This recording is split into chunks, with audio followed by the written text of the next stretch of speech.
हुजूर को दफन करके लौटे, तदफीन से फारग हुए, कब्र मुबारक में उतारा, हुक्म पूरा किया।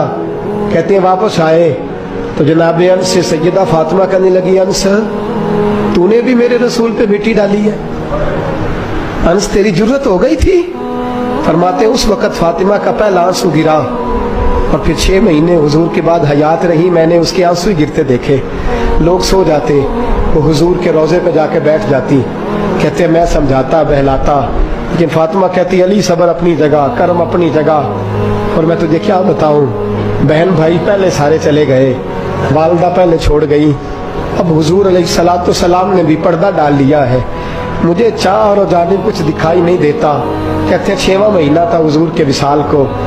एक दिन मुस्कुराती हुई फातिमा घर आई रोजे से रात को बच्चों के साथ, तो शेर खुदा कहने लगे, मैंने कहा फातिमा बड़े दिनों के बाद मुस्कुराते देखा, क्या बात है?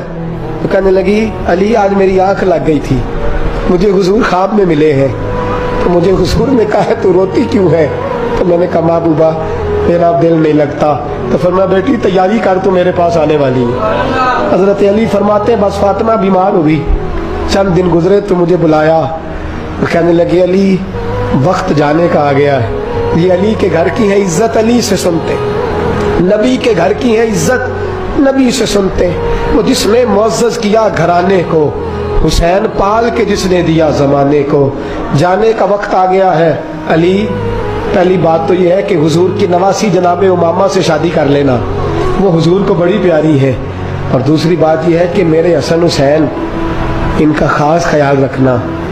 और तीसरे लफ्ज कहे तो हजरत अली तड़प के रोए, कहने लगी मैंने वक्त गुजारा है, आपकी हुकूक मेरी जिम्मेदारी थे, मैं इंसान थी भूल जाती थी, अगर मुझसे कहीं कोई कमी रह गई हो तो मुझे रज़ाए इलाही से दरगुजर करना, कहीं मैं हुजूर के सामने जाके शर्मिंदा ना हो जाऊं। शेर खुदा करम अल्लाह ताला वजहुल करीम फरमाते मैंने हाथ थामा और मैंने कहा फातिमा अली का बड़ा मर्तबा था, पर जो तेरी निस्बत से कमाल था वो तेरा ही था।